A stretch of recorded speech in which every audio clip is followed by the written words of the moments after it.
años. No, estas son las mañanitas.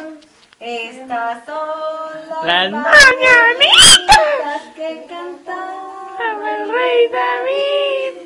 Por ser día de tu santo, Cantamos a ti. Despierta, bebé, despierta.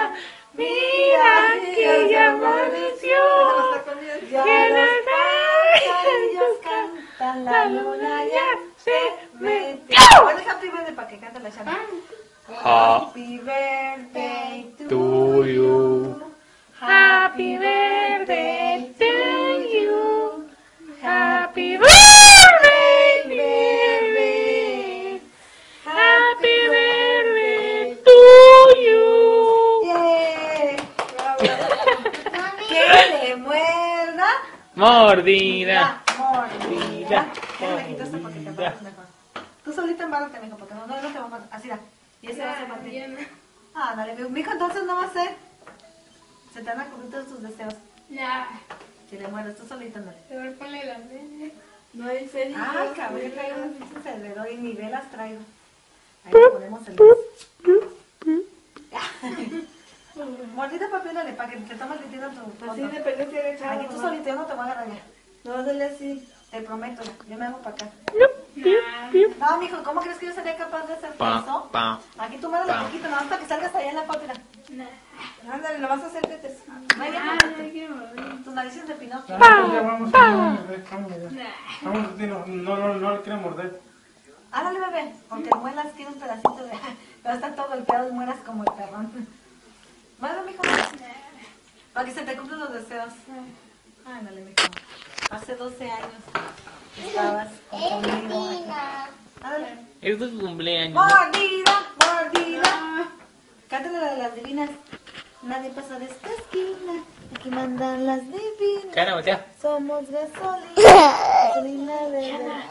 ¿Quieres que te dé una rebanada?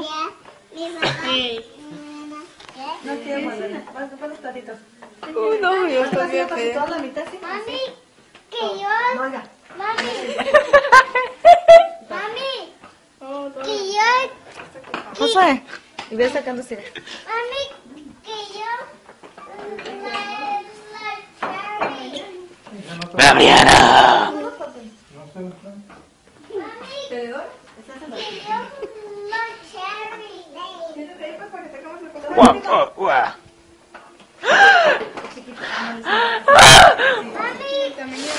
Mira esa cosa. Mira esa. Con todo y galleta, güey. No manches. No manches. No manches. ¿Por qué me grabas? Sí, José, estamos festejando el cumpleaños del bebé que nació el día 12 de diciembre, día de las Lupitas. Y es Lupito. Y en lugar de ponerle Lupito, le pusieron Edgar Armando. Bonito nombre, Edgar Armando. Y su papá viene cargando a la Virgen. Viene por la casa ranchera con la de los globos. Su papá ahorita la está haciendo de Tizoc, güey. Viene cargando. Viene cargando la... ¿Quieres una visita? ¿Quieres un vasito, mijo? Ches. ¿Es fatigoso? Ok, 1, 2, 3, digan. ¡Chis! Espera, falta el Chen. Voltea para allá, bebé, todos. 1, 2, 3. ¡Chis! Ya. Sonrían, Enrique, hay que sonreír. 1, 2, 3, sonríen todos. ¿Entonces? No, no está.